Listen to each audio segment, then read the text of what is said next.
All right, welcome back to my Bestiary guide for rocks through Pheonixes through Simurghs. I think I'm going to call this, I could call this the rock, but I think I'm going to call it Pheonix just because it's a little more of a popular naming for this, because a lot more people know about Pheonixes than they know about rocks or Simurghs.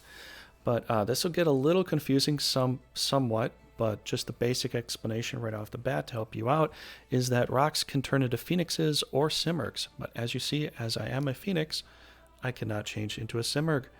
There are two different types of birds. You basically split off between either being offense or defense, you know, MP or strength. You can see the differences here to here as far as the blue numbers are concerned. So that's kind of what I'm trying to say. And that's essentially the differences between the two.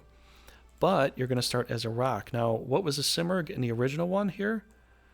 The original Simurgh was the Holy Griffin. Now, you might be like, well, it doesn't have the name Holy Griffin. It's a Simurgh, and a Simurgh is a different kind of bird than the Holy Griffin. Yes, I get it. But the Holy Griffin had two white dots for its offense and defense. And, yeah. The only difference is that you lose the wing attack. In name, the name is changed, but in essence, this is essentially the Holy Griffin. Now, where did the Griffin class glow? Where did the Griffin class glow? Wow, I'm so bad at tongue twisters. But the Griffin class is gone. It is not here anymore. So the Griffin class has been taken out, and essentially it's just you use a rock and you become a Pheonix or a Simurgh. So Griffin's gone. The Simurgh is the essence of the new Holy Griffin without a wing attack. So that's essentially what we're talking about here. But let's look at the rock here. This is what you start with when you summon a monster. Now, what you summon it for is different than the magic cost. The magic cost is how much it takes to fit it in your army slot, right? And so you see the Pheonix is a lot higher. The Pheonix is huge. That's a 25-point bump to be able to fit it in your army in comparison. If we're going to check out the Simurgh, it's the same cost as the Pheonix, 85, but classing up is quite a pain for them. But what we're looking at here for the rock, you know, for this side here, we'll just go over this real quick. We get 513 hit points, 103 attack. Now the stats will be a little bit different sometimes, but basically the defenses are almost exactly the same, unless you put equipment on. MP could be a little bit different than that, but 105 is pretty good, but you can see going up to Pheonix 125. Now what is it for the Simurgh here?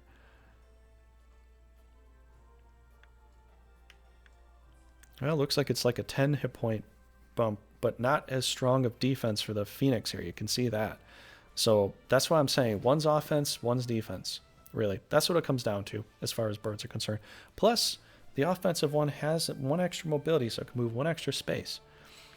But, all right, so that's just the basic stats of the basic rock right there. You can pause the video anytime you want to.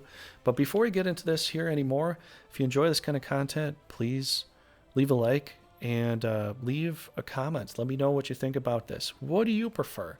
Do you go with Simurghs more? I typically go with Pheonixes more. But I would love to know if you think the Simurghs are the better class overall. So let's look at the skills here. Now, they get a big claw, that's a normal attack, and then the big roar is their basic rock attack. If you play the previous Brigandines, you'll understand this. It'll hit everybody, no matter if they're ally or enemy, and could feint them. So this is kind of like one of those last minute, I'm about to die, I'm going to scream and hit as many enemies as I can, you know, kind of attack. Might even feint the enemy leader doing so. Or you could set up a purposeful flanker position attack with healers and protects in space and within a range, and get some pretty good damage that way. Alright, so the rocks do not have flames. This is some kind of glitch here. And the rocks get dominate mountains, so they can actually deal more damage to mountain preferenced monsters like giants and the grappler class champions, that sort of stuff. Okay, let's look at the Pheonix here. So we go from no orbs to 2 red orbs for the Pheonix. Now, the previous game of Grand Edition, you'd have 3 red orbs, but now you're just down to 2. So the Pheonix in here is a little bit nerfed compared to the previous game, if you ask me my position, my standing on it. But they do have some of the similar things here. They got flame claws, you know. I don't think that there is a fire claw attack or a fire burst attack like what was in Grand Edition, so I don't think they have extra strong attacks that they can do. They do have the healing roar, which can heal up everybody in a 2 hex radius, enemies and allies, so be careful of your position. If you think about it, you can make a perfect position where you never heal the enemy, but it depends on how you position your team. It'll come down to formation at that point. They do get a flame spell. There was another mod that introduced a flame spell into their game for Brigandine, and the developers may have seen it and incorporated it into this new game. So, Phoenixes do get a flame spell they can use from 3 spaces away. And a recovery of S. So 10% of the max hit points will be recovered by the Pheonix every turn. That is pretty awesome. One of the reasons I typically pick them is because the self-recovery and the defense and the evasion, they're a hardy front. You can make them a frontline tank, or you can make them a background healer. Or you can make them a background healer until you use all your healing spells and then put them in the front line. The versatility with the Pheonix is unbelievably strong here. And so that's one reason I typically pick the Pheonix. But they do have the Simurgh, which is the Holy Griffin, essentially. It looks kind of like the Holy Griffin. It has the Holy Griffin orbs. It sort of plays out like a Holy Griffin, like from the previous games here. But let's look at this here. We're looking at difference between a Pheonix and the Simurgh is hit points. 40 hit points less, not as many hit points, not as much MP. Defense is down. Attack is still the same. The agility goes up and the movement goes up. So it's really the difference between, do you want more agility and movement, or do you want more hit points and defense? You know what I'm saying? And the game actually describes this thing as the CP winner. Now, I don't know about that, but you let me know what you think in the comments down below. I'd love to hear your take on it and see what you would choose. So here's the differences between skills here. Healing Roar versus the Sonic Roar. So this is a 2 hex radius attack that inflicts faint, but 33% chance to do it. So it's essentially the same thing the Rock already had, but it has a 33% chance of inflicting faint now versus the lower chance it had before. So that's what it gets now. And the Simurghs do not have a flame attack. I think there's a glitch in here somehow.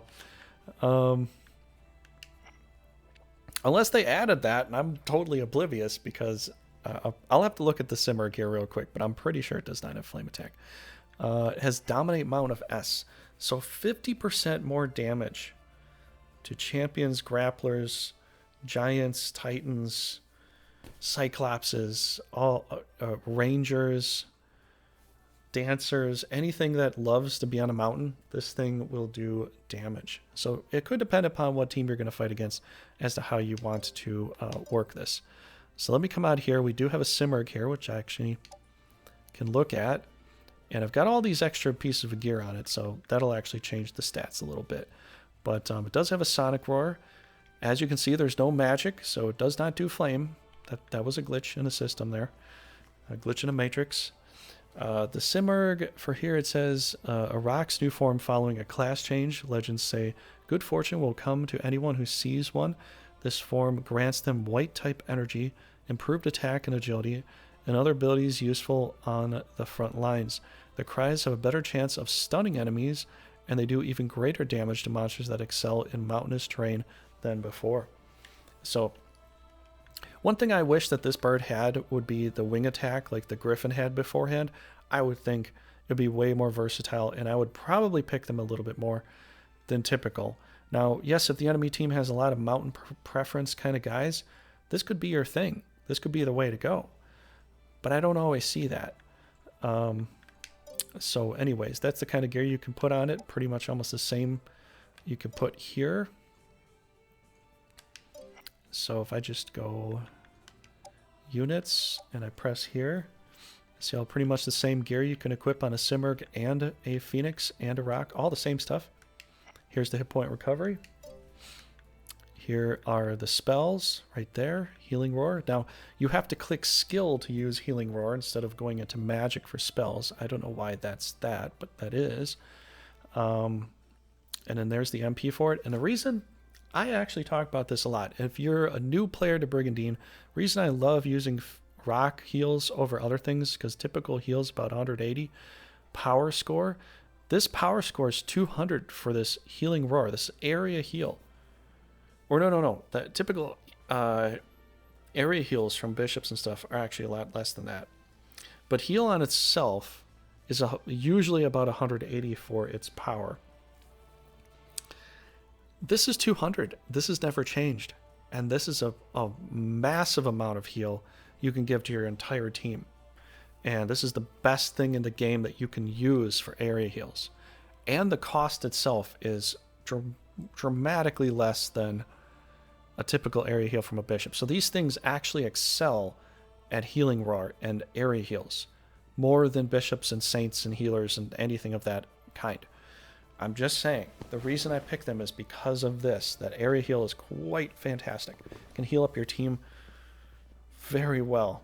Now, you can only typically do it once or twice based upon how much magic you have.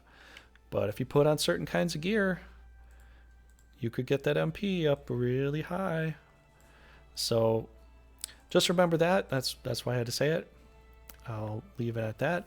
A rock's new form following a class change. Their beautiful red feathers glisten like living flames, granting them red type energy as well as improved defensive capabilities. Healing Roar can now be used to heal allies. Unfortunately, they are not immortal, and blue type attacks can cause them serious damage. So yes, if they get hit by a Fallberg or a bunch of frost spells, they can go down quite fast. So be careful of that. Other than that, that'll conclude this video here. And I hope you enjoyed it. If you did, definitely do what you got to do to help the channel grow. And I got to thank everybody for coming by and leaving comments and subscribing and all that sort of stuff. I love to have conversations with you with this sort of thing. I really do. And I guess I'll just meet you in the next video. The next video up, let's see what it shall be. Next video up will be the Basilisk class, or the Mandrakes. I think I'll just call it the Mandrakes because I think a lot of people know about that, considering the previous game too. The reason I'm titling this one Pheonix as well is because in the previous one they had the Griffin with the Holy Griffin, and now it's kind of been like amalgamated into the Simurgh class, so it's a little confusing. And then there's the rock, and yeah, I'll just make it easy. Call this one the Pheonix Bestiary, but this does cover the Simurgh as well, so just take that a note. But next one up is the 3-form class of the Mandrake through Basilisk, and I'll see you in that guide video. Thanks for coming by this one. I'll see you then. Take care.